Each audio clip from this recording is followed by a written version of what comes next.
Ladies and gentlemen, please welcome Lee Godinho, General Motors. Good afternoon. How's everybody? Well, if you're like me, you had one of those lunches that you needed a coffee or two after, so I hope everybody is awake. We fully realize we're the only thing standing between, as they say, you and dinner, so we'll keep it very, very brief, but informative. So thank you for coming. I am Lee Godinho. I am the General Motors Vice President for International Government Relations, which is a fancy title for I deal with all of the governments that we deal with worldwide. I am based in Washington, but of our 5 regions in the world, China, North America, South America, something called Consolidated International Operations, and GM Europe, we have altogether about 205,000 employees. 148 of those report to me and interact with governments in Berlin, Beijing, Brasilia, and other places. So we have a full plate, but I'm here today to talk to you a little bit about trade and what it means for my company in specific. In terms of trade, and I'm very, very glad that the organizers of the conference put this panel together, because I think trade and the way it impacts upon my industry is something that is worth lots of talk about. It's easy to blame trade actions on other countries, and the financial crisis of the 80s sort of allowed countries to pull back in and protect their products at the expense of free trade. So what we're about at GM is free trade, but we have a lot of regions in the world to deal with. So there's, I don't think any large-scale retreat from free trade in terms of General Motors, but it's getting a lot more interesting. In those 5 regions, we have facilities or operations in 154 countries. Of those countries, we have significant manufacturing operations in 36 of them. So it gets really interesting. Places like China, Brazil, Europe all become very interdependent. Some of the opportunities for GM and other manufacturers because of free trade agreements. I have a slide on this. In terms of fewer restrictions and cost, we look forward to free trade agreements bringing that down. Sourcing options in our regions. We tend to build where we sell. So if a car built in China tends to be built there, a car built in Europe tends to be sold there, and similarly. So we don't do a lot of moving around of product, but we do a lot of moving around of sourcing and supplying. On the manufacturing side, regulatory convergence and commonization is important to us. That's important to us not only in the context of free trade agreements, but just generally. I'll give you an example. A lot of our product has to be certified safe, either by European standards or by American standards. They're 2 different standards. And there's a current debate going on in TTIP whether or not you, as you know, take the European standard or the American standard. A big deal for us. There's a woman, a very, very bright lady, an engineer, who is in Detroit. She comes to me about weekly and asks me, Lee, what's going to be the safety standard in the UAE 5 years from now? It's currently being debated, and because I deal with the governments in the Gulf, as well as Asia, Europe, and other places, I have to give her an answer. Often I can't give her an answer because I don't know. She's an engineer, and she likes to think very straight and plan 5 years ahead. I can't plan 2 weeks ahead. And my office is in Washington, and those of you from Washington or familiar with its processes know of the last 2 weeks, so it's a fairly interesting conversation she and I have. In terms of access to markets and regulatory restrictions, that's an important part of the FTA. process as well.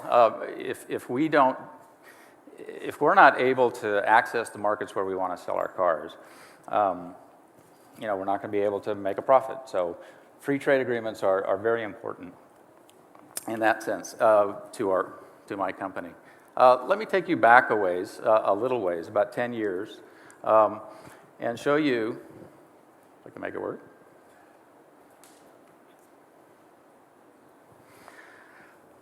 In 2005, about 10 years ago, we were dealing with these types of trading blocks.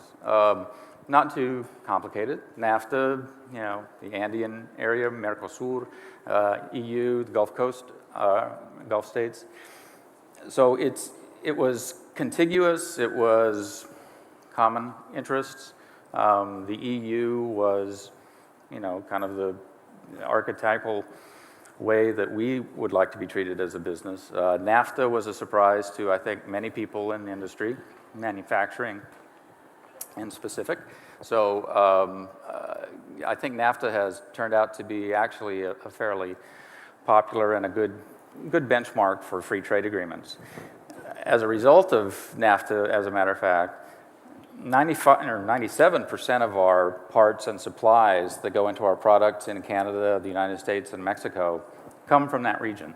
So an FTA can really be successful. Now fast forward 10 years, and this is what we're dealing with. Don't try to figure out the colors on the slides, because I had a hard enough time putting it together. But suffice it to say that it looks like a spaghetti bowl to me in terms of regulations, in terms of laws, tariffs, other things.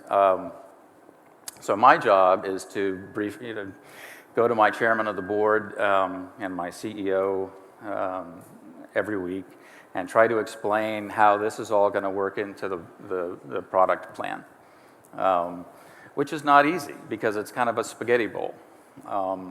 If you push on one end of the lever, the other end of the lever goes up. If you change fuel economy standards in Ecuador, the UAE may decide to do the same. And so untangling that spaghetti is unfortunately my job as the government affairs guy. And those of you who are in government affairs and report to people, you know that it's not easy trying. My CEO is a Navy guy, right? Dan Ackerson, brilliant guy, hugely successful businessman. But he's used to, when he was in the Navy, driving a destroyer from one point to another. And when he told somebody to do something, they did it. Or they got a piece of his mind or his foot. So it's often not easy explaining to Dan, well, we can't do this or we can't do that because I'm not sure that the Congress is going to do that, or I'm not sure that the Diet's going to do that. Not sure what the Duma is going to do on, end-of-life vehicle taxes or the like. So it's a challenging job, but it's fun. One of the things that's fun about it is you get to take this spaghetti and try to untangle it in a way that makes sense.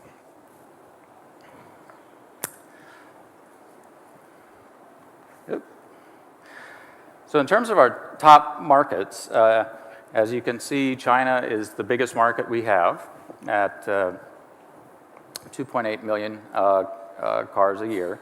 The U.S. is actually second. We sell more cars in China than we do in the United States. Third is Brazil at 600,000. So you can quickly see that the FTAs that we've been talking about for the last 2 days will impact upon all these regions. And the TTIP and TPP particularly because of the way South America might be treated and Mexico and Canada, the United States, the entrance of Japan. It's really kind of an alphabet soup for us. But the bottom line and the takeaway on this for you in terms of GM is that we sell more cars outside the United States than we do inside. We sell more cars outside the United States than we do inside. So what is important in my industry is certainty. Not certainty, but predictability, sorry. the more predictable the rules are for me and for us in my industry, the better it is for us to be able to plan out. Because it is, not a lot of people know this, but it takes about 4 to 5 years to think about an idea for a car, to design it, plan it, build it, and also execute it, manufacture it. So, you know, who knows what it's going to be like 5 years from now? You know, the last 4 weeks for me, because of the NSA situation, has been very interesting. You wouldn't think it would impact upon my industry, but it does. We have a huge interest in Europe and a huge subsidiary in Germany, Opel, and a huge friend in the Chancellor of Germany. So the fact that we're an American corporation doesn't escape her attention. As Minister Godinho will tell you, likewise the President of Brazil. So he's been helping us with that. But I'd like to see if I can end there and introduce the moderator of our panel. And he's from the Pew Research Center, Mr. Bruce Stokes. And he's going to do a good job with the panelists that we have today and lead them through a fuller explanation of the trade issue. So thank you for listening to me. Thank you for your time. Thank you for attending.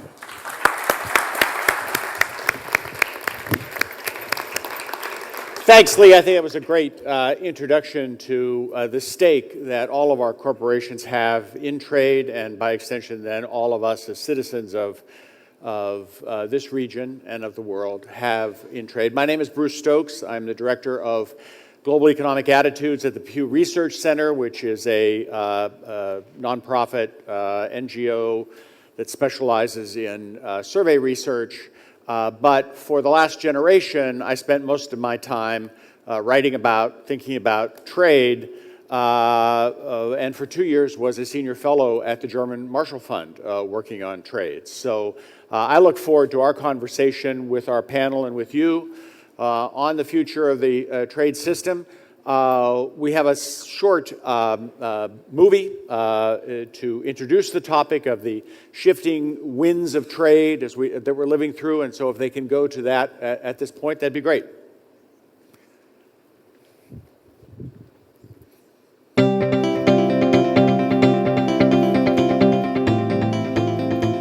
With multilateral trade negotiations at a virtual standstill, a greater focus has fallen on regional and bilateral agreements. Negotiations such as TTIP and TPP have the potential to cover a significant part of the global economy. At the same time, trade patterns are shifting as emerging economies are increasing their share of trade flows, and global supply chains are playing an increasingly important role. What is the role for the Atlantic Basin in the future global supply chains? What kind of access will new emerging markets have to the north? How are Europeans and Americans dealing with new trade and investment partners in the region? What do growing South-South trade flows mean for the future of the Atlantic and the global trade order? What impact will the TTIP negotiations have on the wider Atlantic region? So we live in a very interesting time in terms of trade. I would call it a time of ferment and change. We have experienced in the last 2 years a slowdown in the rate of growth of trade that is really unprecedented in the last generation. For years, trade grew faster than the global economy, and we came to expect that trade drove economic growth as a result. What we've seen in the last 2 years is that the rate of growth of trade is actually slower than the global rate of growth of trade.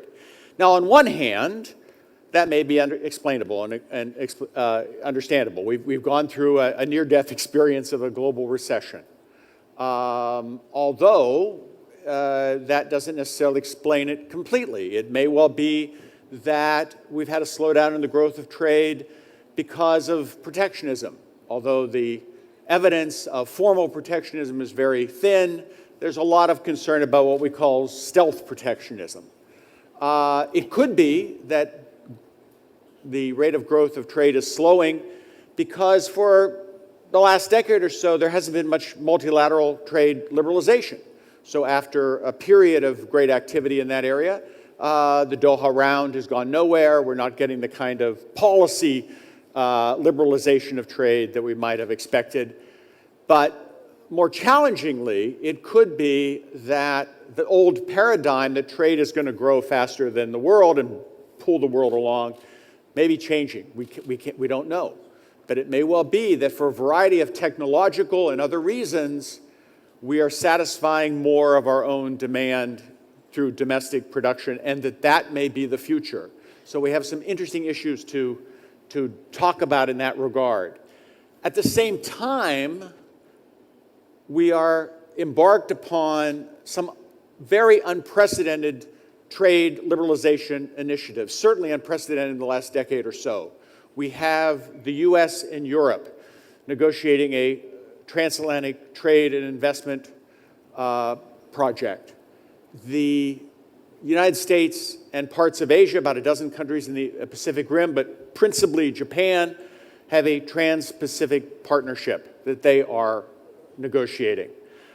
We face the potential prospect then of a free trade area that basically encompasses Europe, Japan, and the United States, because Europe is already beginning its own free trade negotiations with Japan, which again, this would be certainly in the modern era unprecedented that the largest economy, three of the four largest economies in the world are linking themselves together. Certainly not what we envisioned in the post-war era in multilateralism.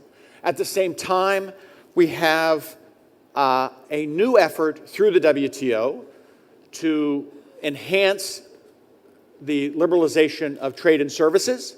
This is a bit of a scaled-down agenda from the Doha round, but something that is terribly needed, given that we all believe that services are the future of much of the economy.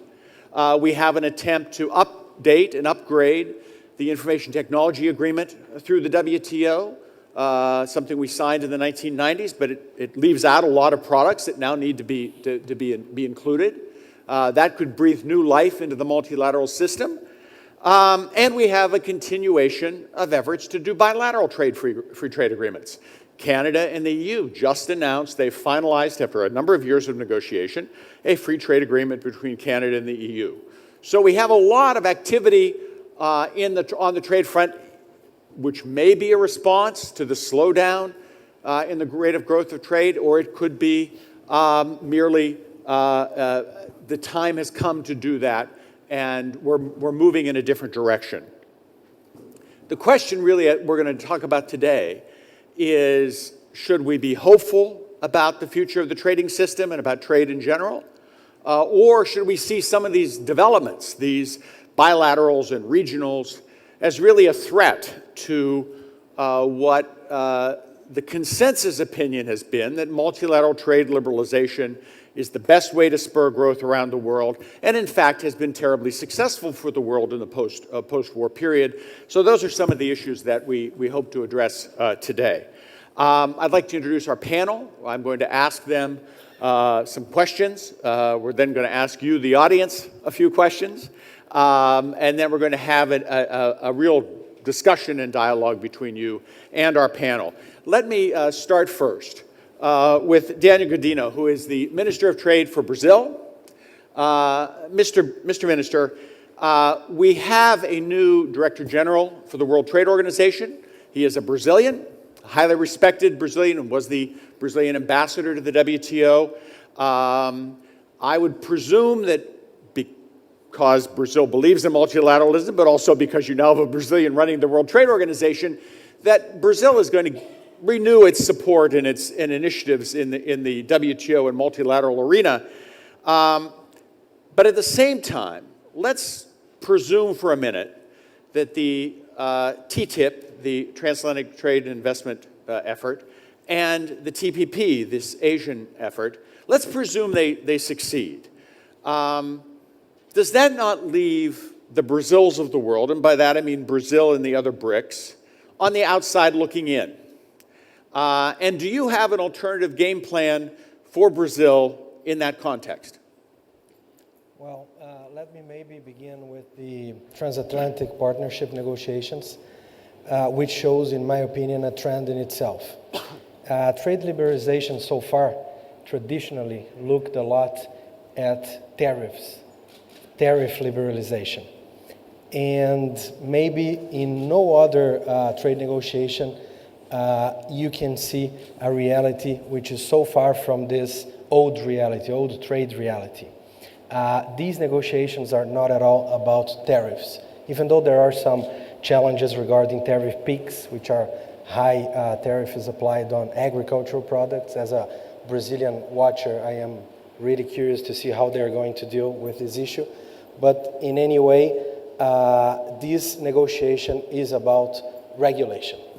It's about rules, it's about how they're going to deal with environmental regulation and other important rules as well. And here comes our first maybe concern and observation on this subject. When you design trade rules, whatever these trade rules could be, bilaterally, you are attending the interests and you are trying to achieve balance between two partners. If some other countries are not part of this exercise of designing rules, you may end up only taking these rules, which are not, in some cases, will be not, in some cases, balanced or good for your country. So here I make the first connection between these negotiations, these bilateral negotiations, regional negotiations with the WTO, with multilateralism. That's why Brazil is so keen and so defensive of multilateralism. It's not for a political reason, but it's for a very pragmatical observation.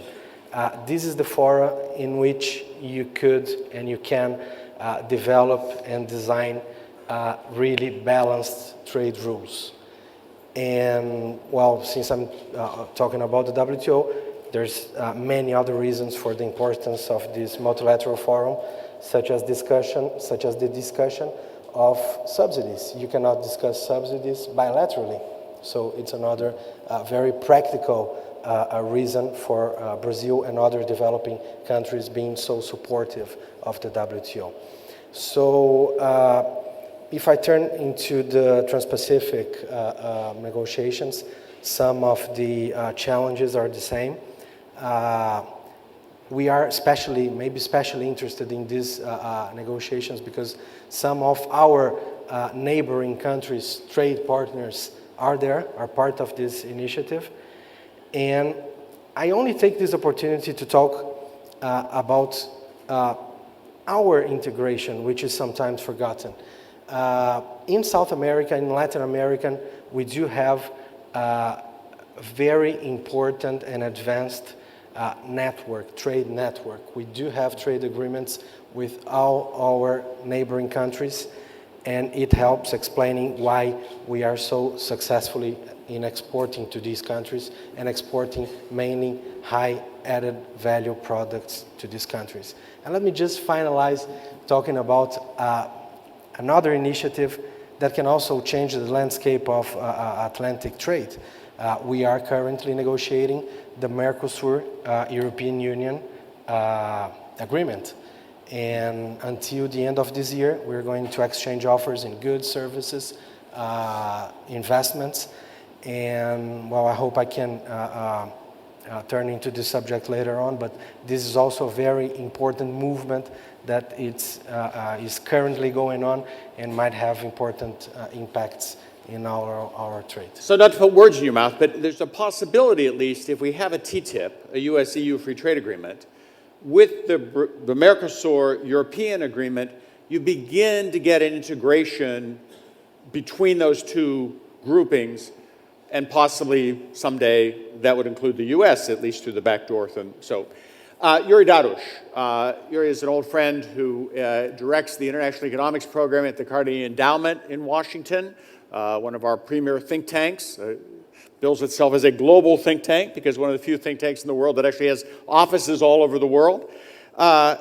Yuri, what we're in essence seeing are mega regionals developing around the world. Huge agreements between large economies. What do you see as both the benefits of that development, but also what threats it may pose to the multilateral system? In that context, if you had to put on your your kind of foresightful hat, what does the system look like, the world trade system look like in 10 years from now? Oh, that's an easy question. So, Bruce, what does it mean? What are the benefits? As Lee was speaking, I was reminded that early on in my career, I had to move many times. So I moved from the US to Italy, Italy to the US, US to Belgium, Belgium to the UK, UK to Italy, UK to the US. In every one of these cases, I had to sell my cars. No, this is a true story, okay? And if you did it today, you would again have to sell your cars because the specifications don't match. Even within Europe, you know, when I moved from Brussels to London, I had to sell my car because, you know, they drive on the wrong side of the road, as you know, in the UK. So this is the big benefit of potential of TTIP, TPP. I could tell you many other stories about the non-tariff barriers. These are significant, and there is a real opportunity there to significantly open up trade. What are the risks? There are two types of risks. One is that these agreements will never add up to anything, okay? Now, you know, having been party, as you have, to the Doha negotiations over a long time, this is a very serious possibility. And in the case particularly of TTIP, the US-EU, the negotiations are very complicated. In part because you are dealing with things that's very difficult to get your hand around, which are these regulations, which have a life of their own and have a reason of their own. And also you are dealing with two equally sized gorillas who have not been known, the EU and the US, to be particularly forgiving in their negotiations with smaller partners. And you know what the politics is like. I mean, you know, in Washington, we can't even agree to keep the government open at the moment. So the idea that, you know, you're going to negotiate a gigantic free trade deal and get agreement, I think is a little bit, right now in the current climate, just seems far-fetched. So that's one risk, that we all end up yet again with egg on our faces and undermine the credibility of the system. The second risk is that, look, not to put too fine a point on it, it's the developing countries that are the big drivers of growth in international trade. And if I put on my crystal ball, or I look into my crystal ball as you asked me to, then 10 years from now, the biggest part of world trade will be developing countries. China is already the largest exporter in the world. So the fact that TTIP and TPP essentially leave out these players. You know, TPP has a smattering of developing countries. It includes Mexico, for example. But the really big dynamic forces of the world economy, the BRIC countries, Indonesia, etc., are currently excluded from these agreements. And finally, last but not least, it's actually those countries that need the most trade reform. Yeah? It isn't Germany that needs the most trade reform. It's Brazil that needs the most trade reform. It's India that needs the most trade reform. So in a sense, you know, looking for the coin under the lamppost here. And when my friends in Washington or Brussels say, we are negotiating 21st century trade agreements, I say to them, well, are they really 21st century trade agreements? Or are you going back to the GATT system of the 1950s, where you have all your friends around the table, and you don't have to deal with these difficult characters from Brazil and from India, et cetera, but that's really where the game is today. Yeah. So that's the risk. The risk is that it doesn't work, and in the process, you upset a lot of people and exclude a lot of people that really should be part of the system. And I don't think we should underestimate the motivational factor of the frustration of the Doha round in leading countries to this. And yet, as you're right, then it leaves out what is actually needed.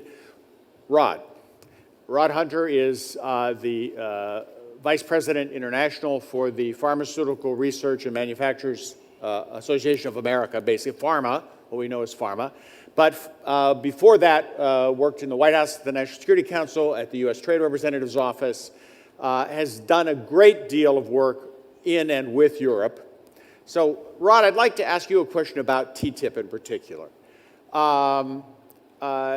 What do you see as some of the benefits, but more importantly, I think, what do you see as some of the obstacles to actually getting this deal done in a timely fashion? And if you were a betting man, how do we define timely? When do you think this thing might actually get done?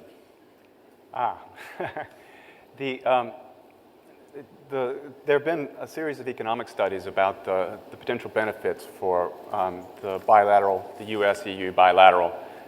Unfortunately, the agreement ended up with a rather ungainly name of TTIP, but in any event, the US-EU bilateral. And the suggestions are that 80% of the benefits come from regulatory reform or harmonization, as the Europeans might call it.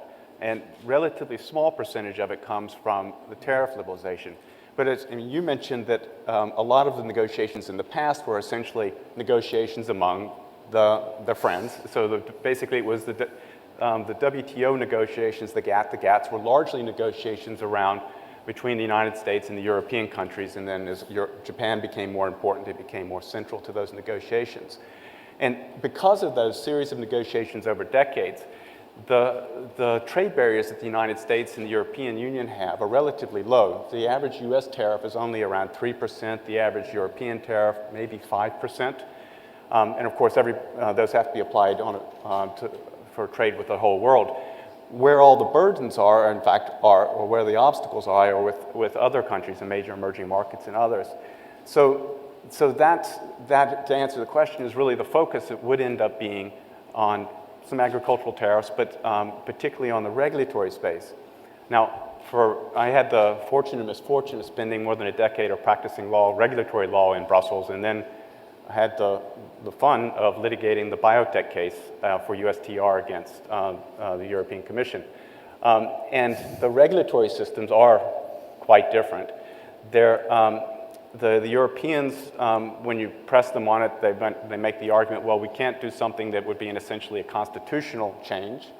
The Americans would like to see something that looks like the Administrative Procedures Act implemented in the European Union with judicial review to keep the process, keep the regulators in their delegated rulemaking honest.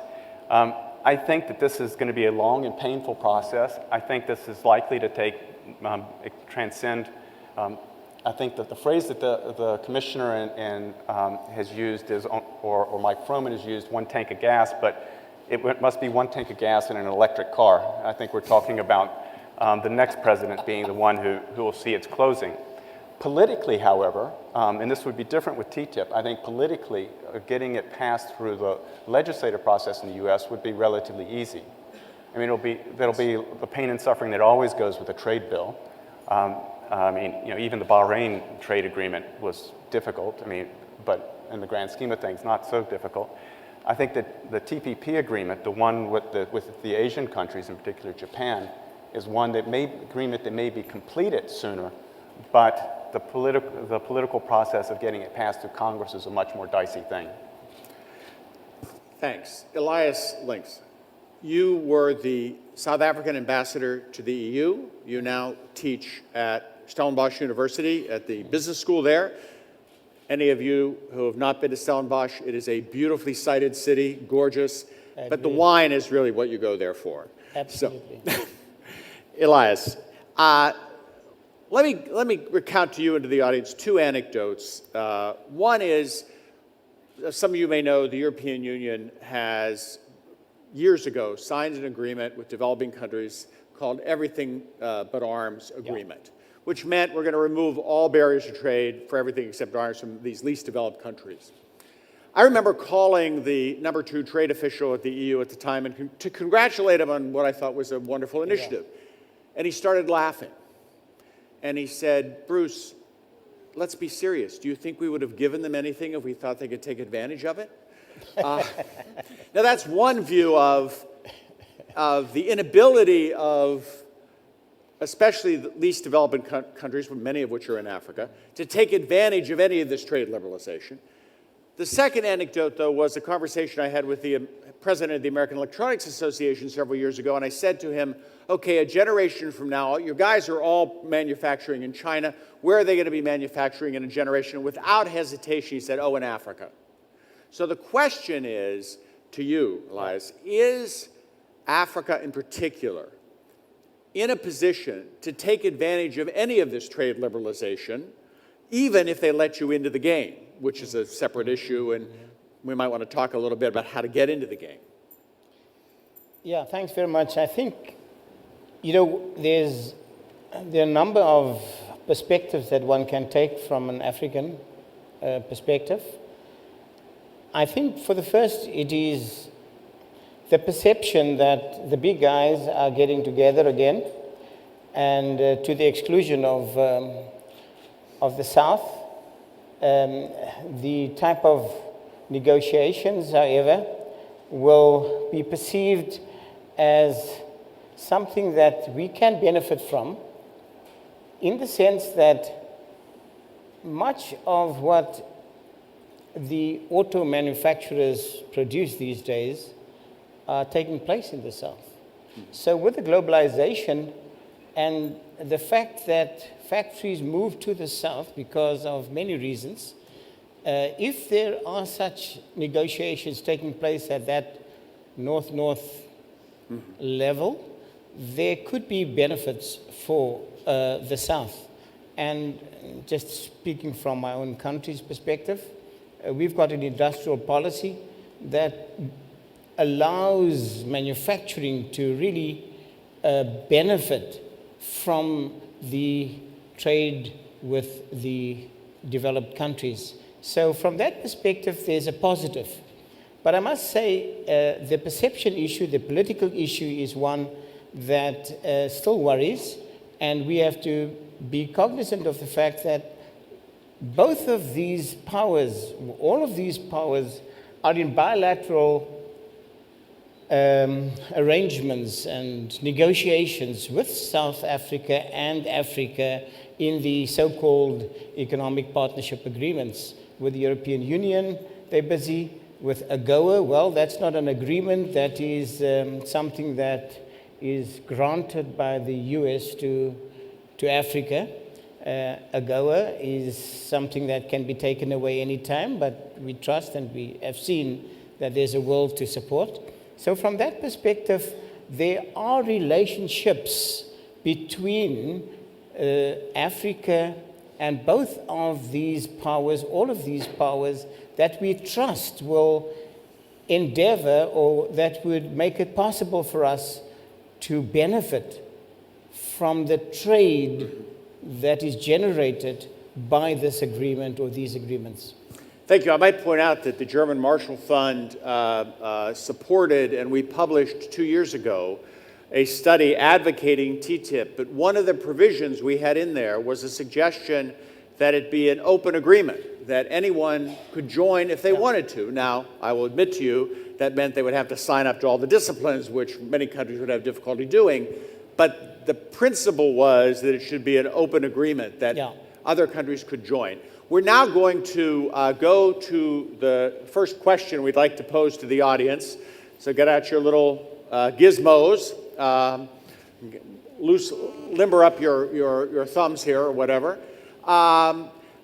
This is a question specifically about TTIP, but you could actually apply TPP as well to the same issue. One is, will it succeed at the expense of undermining the multilateral system and the World Trade Organization? Two, will it succeed and provide new impetus? In other words, will there be a new energy injected into the multilateral system as people say, look, we better get this multilateral system going or else we'll have more of these agreements. Will it fail and doom progress in the multilateral trade negotiations for the foreseeable future? Because the countries of Europe and the United States say, if we can't do one with each other, there's no way in the world we're going to do one with Brazil or India or China, so let's give up on trade liberalization. And finally, will it fail and spur renewed efforts at multilateralism because people say, well, this is the only game in town. We need to go back to Geneva.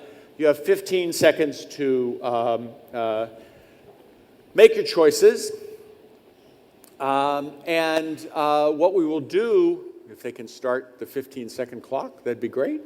Perfect. Okay.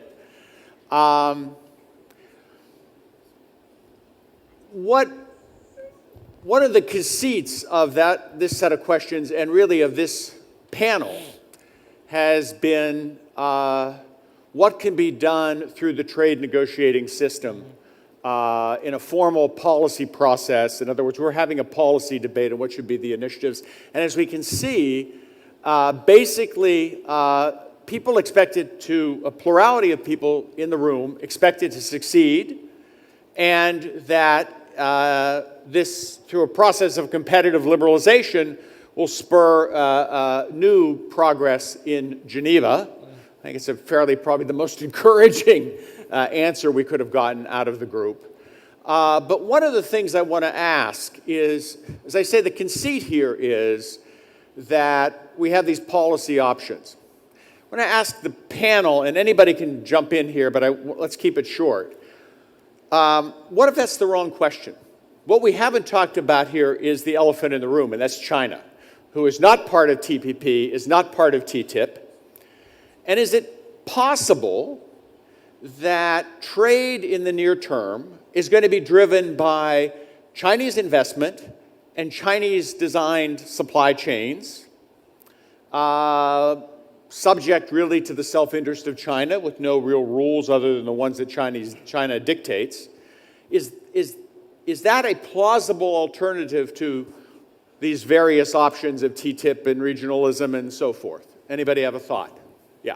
I think I would disagree with both suppositions. Okay. A large part of the liberalization that we got over the last, since the war, has created the possibility for trade, but probably the biggest single thing has been containerization.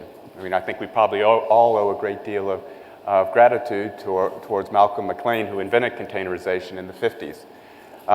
There's been some studies that have suggested that that containerization is responsible for something like 800% of trade growth for the 22 countries that were studied that took advantage of it.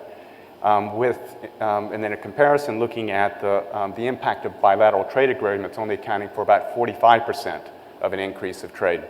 So I think probably we ought to be looking at technology driving it, but also, and this is a peculiar thing that people lose sight of in trade negotiations, and all trade negotiators forget it in the midst of their negotiation, is that when you're negotiating liberalizations, you're basically asking the other guy to do what's in his own best interest, to reduce his own barriers. And we did that through the WTO for ourselves in Europe and Japan. A lot of other countries which weren't that significant economically at the time didn't participate in that liberalization. But in the 90s, you had a number of countries that did unilateral liberalization. India, interestingly enough, did a lot of unilateral liberalization while they never committed to binding that liberalization. So there's a lot that countries can do on their own. And then perhaps the most significant thing that countries can do on their own is deal with their own trade costs. There's one of the components of the still surviving trade negotiations at Geneva are the facilitation agreement, which basically is just best practices for how you run a customs office. countries can implement that already. And that actually, for African countries and for other countries around the world, is probably the biggest barrier, more than tariffs. I mean, African countries can export to the US and Europe duty-free, but they have to get through their own trade barriers. But I might say the most depressing thing is they've known that for 15 or 20 years, so it's one of the challenges. Anybody else want to comment on China before you go to the audience? Yeah. Sure. I think you can expect China to be a very constructive player in world trade for the foreseeable future, for the simple reason that they are now more dependent on international trade and indeed on the multilateral trading system, which they exceeded at enormous effort and cost to themselves in terms of the reforms they had to undertake back in 2001 in Doha. Right. So 12 years ago. But if you think historically, the UK, Great Britain, was the free trade power in the second half of the 19th century, when they were the largest exporter and the most competitive economy of the world. The United States really took on that mantle in the post-war period. But the United States has become much more reticent on trade, as is evident. Just spend any time at all on in Washington in the last few years. China is clearly going to be the free trade power of the 21st century. They're the most competitive economy. They are very much at the center of the global supply chains. They have an enormous interest in using trade and foreign investment as a vehicle of modernization for their economy and of absorbing and learning technology. So they will play their role. And the question is how they will play their role in the time of mega-regionals. And one reaction is that they have their own mega-regional, the RCEP, what's called the RCEP. And another possible reaction is that they will step up their efforts, which have been insufficient to date, in my view, to keep the multilateral show on the road. They may even, one day, use the famous docking stations that people are talking about for the TPP to join the TPP. But don't hold your breath on that, because even though the Americans make very positive noises about that in general, my sense is that the last thing Mr. Froman and Mr. Obama want to confront is a negotiation with the US Congress about allowing China into the United States market with very low rates. I think you're probably absolutely right. We are going to throw this open to the audience.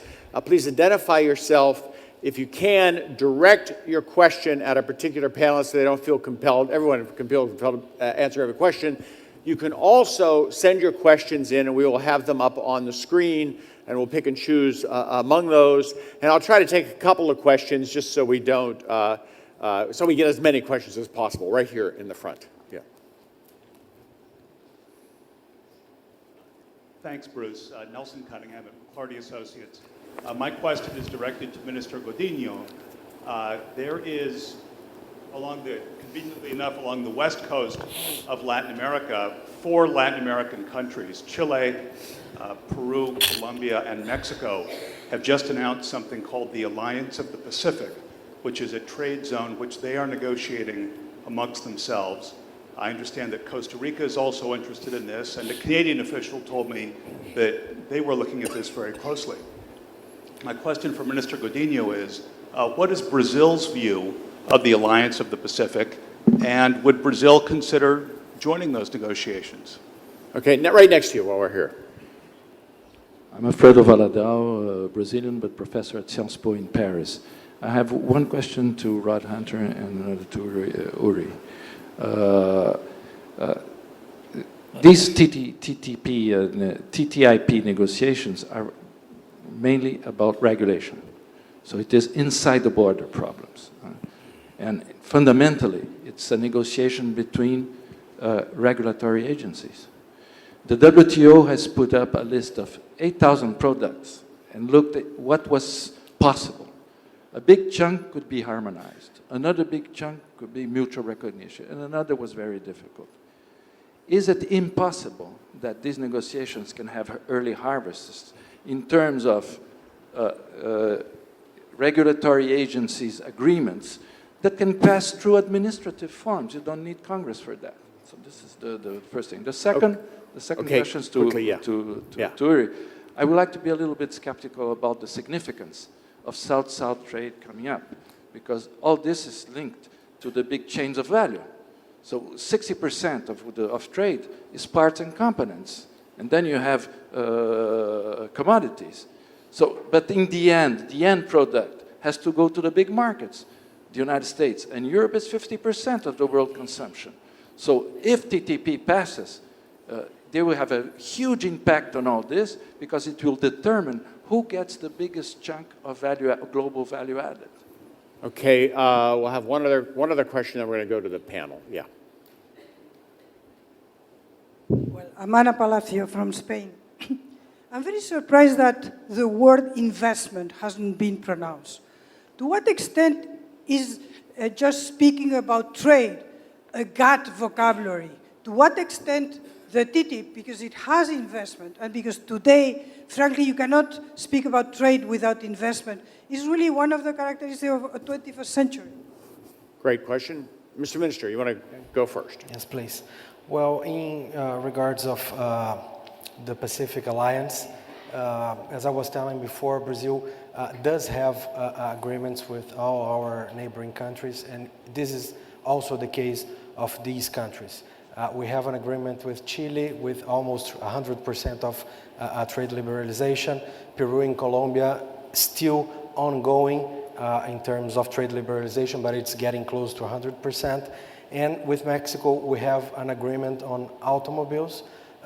We've been trying to engage into broader negotiations with this country, and I do believe we can achieve this in the future. So it wouldn't make a lot of sense to talk about Brazil getting into the Alliance of Pacific. I mean, in terms of trade liberalization, we are still there. I mean, we are partners to these countries. And if I could also jump into the question of investments. Sure. I would like to tell you that, well, of course, investment is a fundamental issue on every single agreement we're talking about. This issue has been included in these negotiations for a long time now. And I take this opportunity to talk about an important initiative Brazil is taking now, which also is related to the South-South relationship, trade and investments. Brazil does not have a single investment agreement in force, but we've just developed a new model, a new Brazilian type of agreement aimed at the cooperation and facilitation of investments, which is a bit different from the classic agreement aimed at protection of investments. And the first partners we are negotiating with are African countries. We have a mandate, a clear mandate from our government that we shall begin these negotiations with Africa.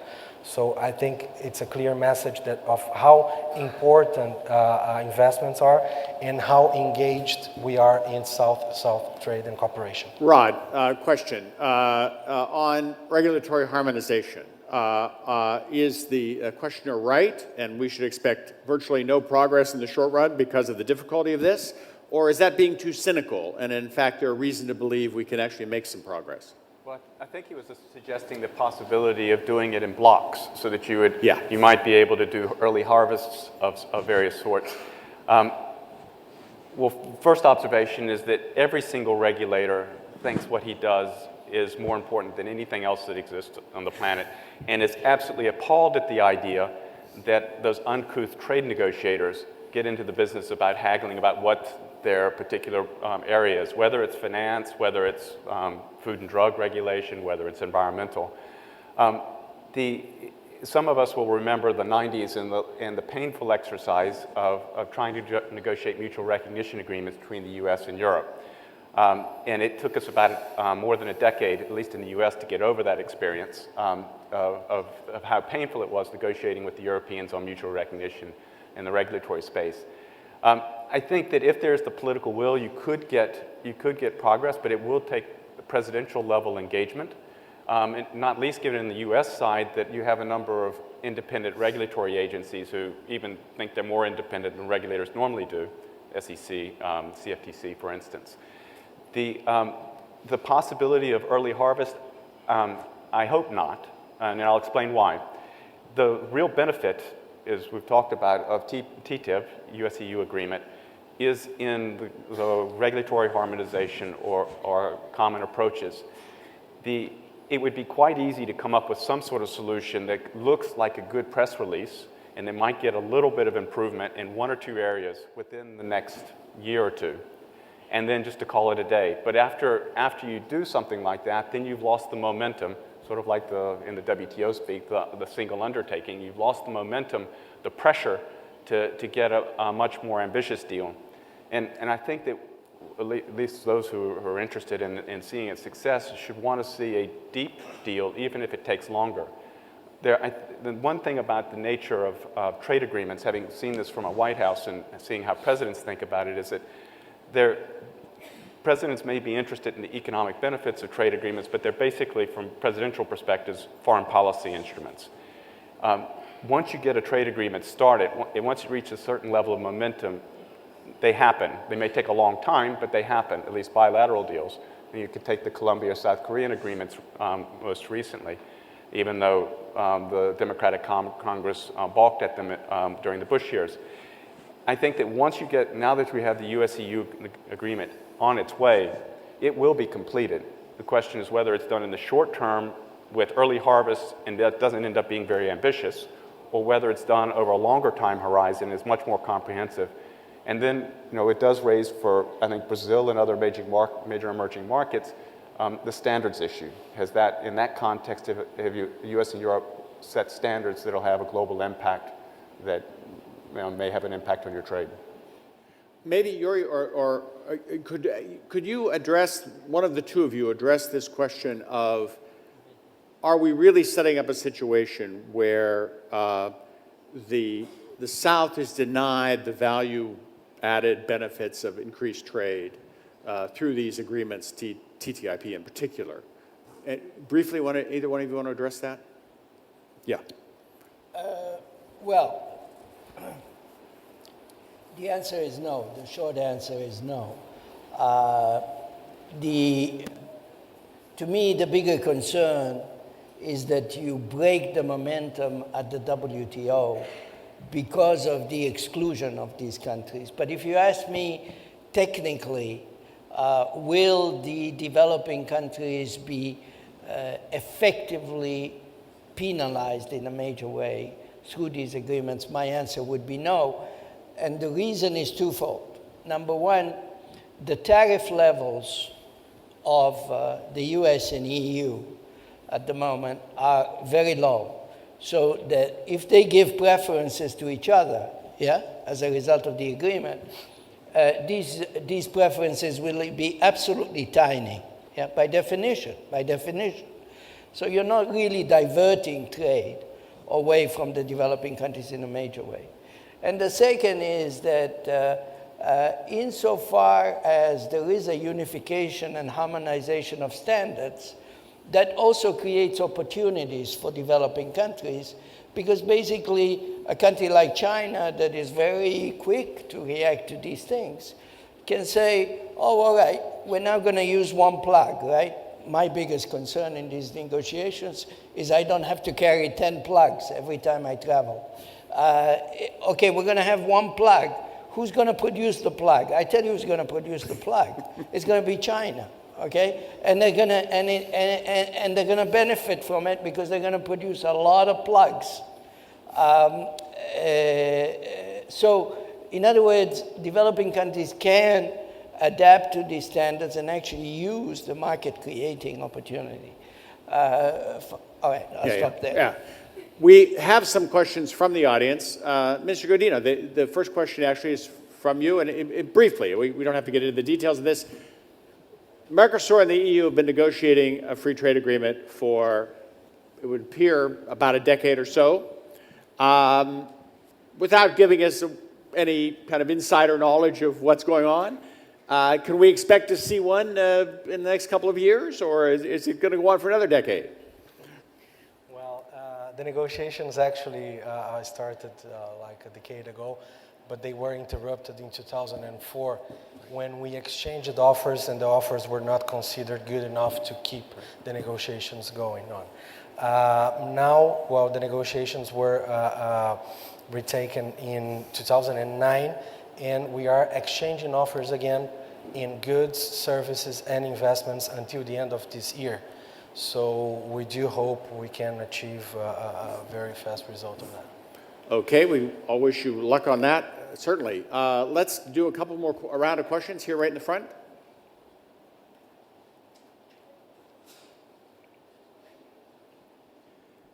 Thank you, Bruce.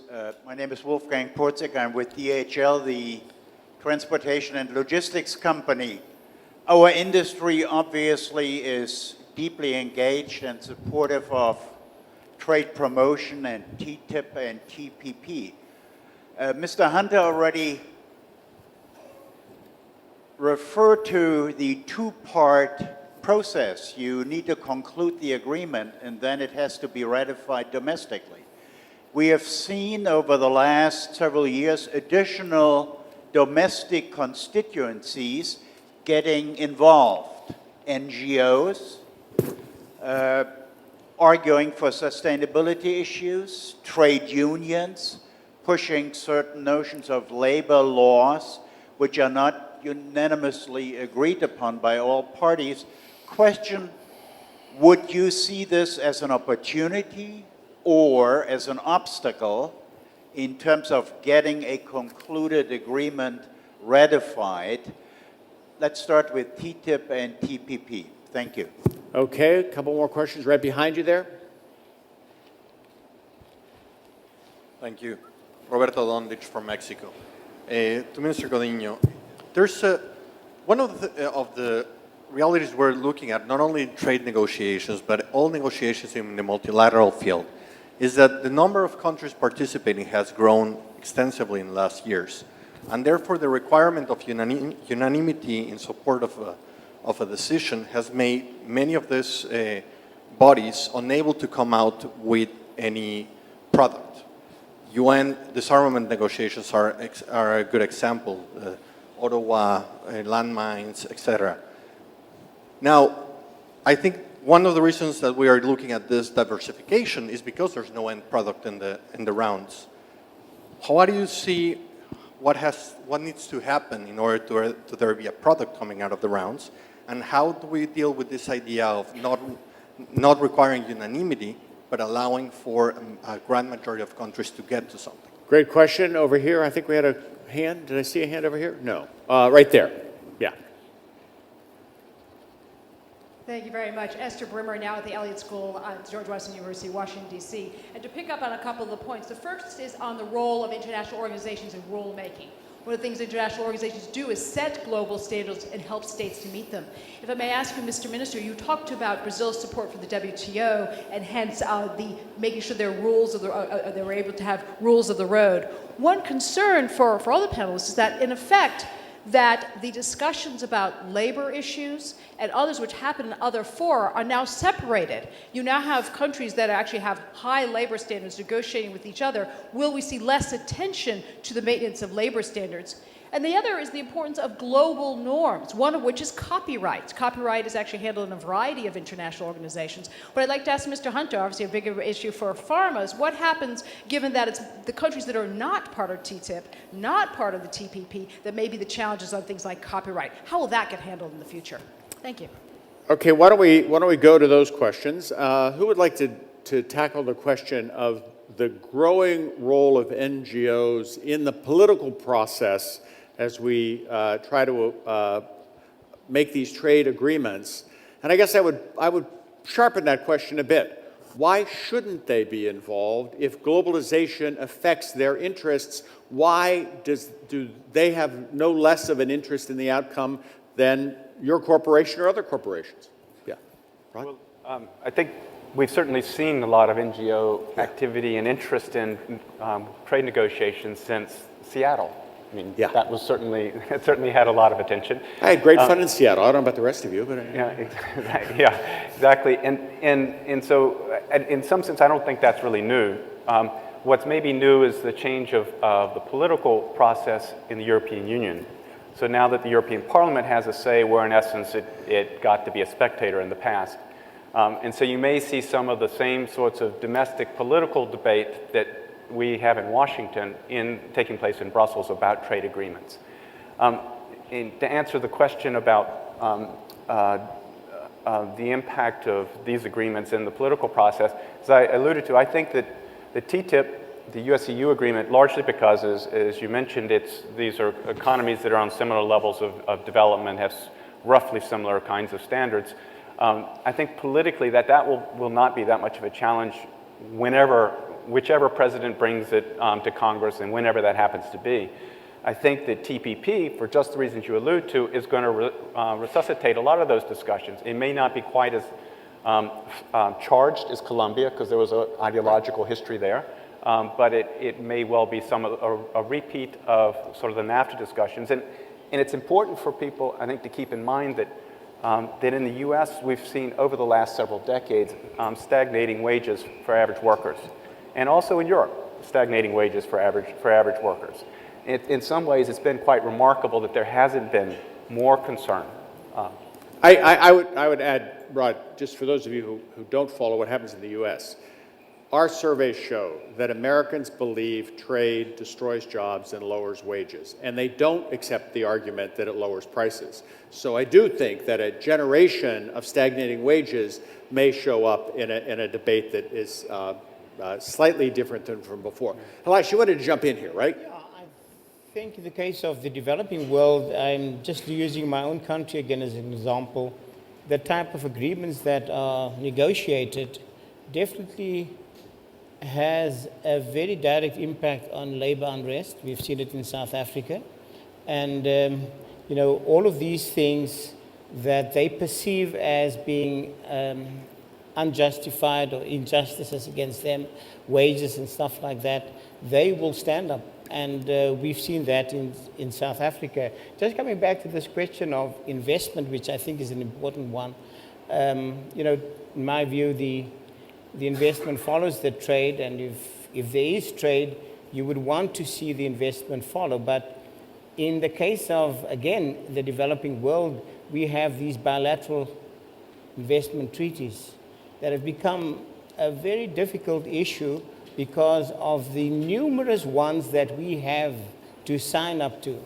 In the case of the European Union, for instance, we have not one for the European Union. We have one for each of these countries.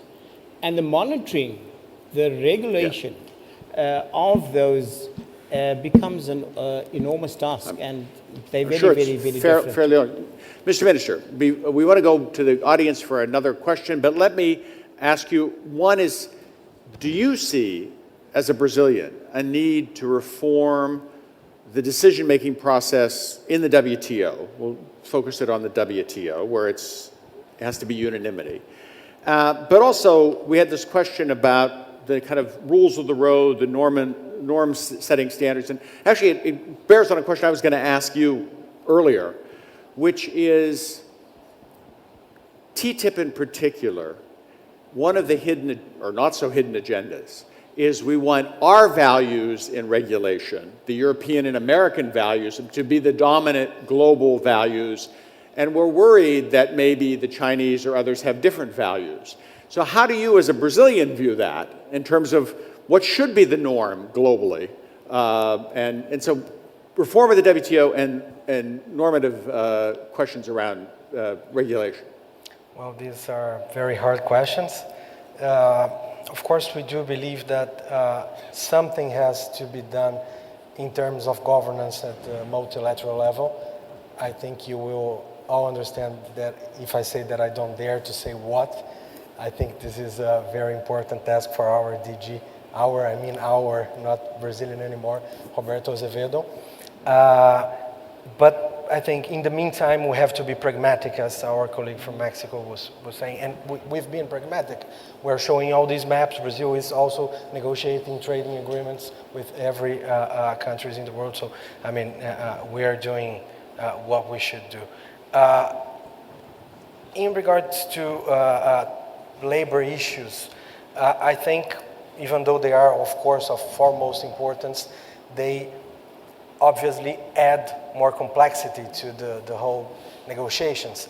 So our feeling is that we may be, because of difficulties regarding the current issues, we may be moving forward without solving the so-called old issues. I mean, what has been done in terms of agricultural subsidies in the last years? So this is my question. I mean, it's difficult for us to move forward, even though we want to in labor issues. Brazil eager to do so. We've done a lot in the last years regarding this issue, but we need to solve our problems first, old problems, and then move into new problems, so to say. You can just sue the U.S. So go after cotton, and then you go after other things, and we'll subsidize you from the U.S. Congress. Let me turn again, if we could put up the question. We have another question to ask you, based in part on this conversation, to get your vote from the audience, if we can bring that up. Let's presume that we meet again here in Rabat in 2025 for the Atlantic Dialogues.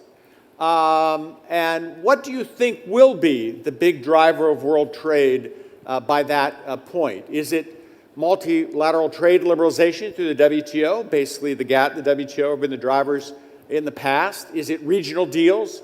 Might not be TTIP and TPP, might be some other regional deal.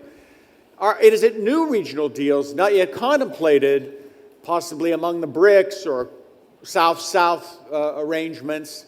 Or, as I suggested, is it really just driven by the big elephant in the room, and that's China? So you have 15 seconds to make your choice. If we could start the clock ticking, that would be good. Okay. And what we're going to do then is see what you have voted. We may have time for one or two more quick questions from the audience, depending on how long this takes. So basically, it's close. I mean, between regional deals, actually, it's basically regional deals. I mean, people believe that over the next decade and a half, regionalism is going to drive the process, not multilateralism and not unilateralism. Does anybody on the panel want to react to that? Is that a good thing, a bad thing, thumbs up, thumbs down? Yeah, I think it's a stepwise approach. Instead of trying to do the thing or eat the elephant in one bite, right. I think these regional agreements do add up at the end of the day because they're very much similar. If you take any of these, there are not much difference between the various types of these agreements. The elements remain the same. Here and there, there's fine-tuning. So I would say that the regional deals do, at the end of the day, add up to what we envisage in the multilateral. Although there would be things like cap, as we've said, that would always be a disturbing factor for the developing countries. Sure. Yeah, I would take a more less sanguine view of the regional route. I would, at the minimum, make it conditional on the fact that we get genuine trade agreements between the advanced countries and the big developing countries. High quality trade agreements that will lower the trade barriers in India, that will lower the trade barriers in Brazil, and that will also give that which the developing countries want. Let me stress that there are certain aspects, and the minister has already mentioned these, which are very difficult to negotiate in bilateral deals. So the big issue of agricultural subsidies is going to be very difficult to do in a bilateral deal. It kind of requires an international approach. Second, the issue, for example, of movement of temporary workers has been, which is of great interest to India, but should be of great interest to a lot of other countries as well, has been something of an orphan in negotiations. And last but not least, I think that the big downside of the regional deals is that, you know, there are a lot of smaller countries out there that could benefit from a more active multilateral process where they could assert themselves more, which in a bilateral regional negotiation, I assure you, are going to be essentially guided by the big elephants in the room, be they the EU, China, or the United States. We're running out of time here. I think we're losing a lot if we don't manage to revitalize our multilateral process. Rod, you have the last word. I'll just be very quick. First off, we were very fortunate to complete the WTO agreement, which provides the basic dispute settlement mechanisms dealing with subsidies and things like that. For that, we should all be grateful. And the subsidy rules apply to everybody, even also to the United States and Europe for the agricultural subsidies, as we've discovered. What we may find, I agree with Yuri, that you'll end up with more likely the deals between the elephants, the big players. What I think the misfortune is, and it could be incremental in that where you have deals that have already been negotiated, it's easier to bring either a plurilateral or eventually a bigger deal to the WTO. Where I think the lost opportunity is the agriculture, not just the subsidies, but also the tariffs. Agricultural tariffs is one area which is very high. You look at the European tariffs, right. Indian tariffs, and the like, and the medium and small countries who won't be drawn up into a liberalization process. What I do find interesting, just as a final comment, is that I am fairly certain 10 years ago, the results of that would have been different. We would have presumed that multilateralism was the future, and either because regionalism now really is the future, or at least we happen to vote for whatever happens to be the current wave, we now see regionalism, and this is among an elite crowd, let's face it. So that is an interesting, I think, result, that we have all moved in that direction, as well as maybe some of our publics as well. So anyway, thank you. We now go to dinner, and Craig will direct us there. Thank you, Bruce. I'd like to thank the panelists as well. Thank you all so much. Now we're going to go to the gala dinner, but before that, I want to make a few announcements. Yes, there's a time change tonight. Fall back, so you gain an hour, but just make sure that you take that into account. If you're leaving early in the morning and you have Spot Me equipment, turn it in tonight at the Spot Me desk out in the lobby. And have a really great time at the gala dinner. Wait till you see this tent. It is pretty spectacular. So right out the doors, and we can head over there right now. Thank you. Great. Was it okay? Was it fun? Thanks. Thank you. Thanks.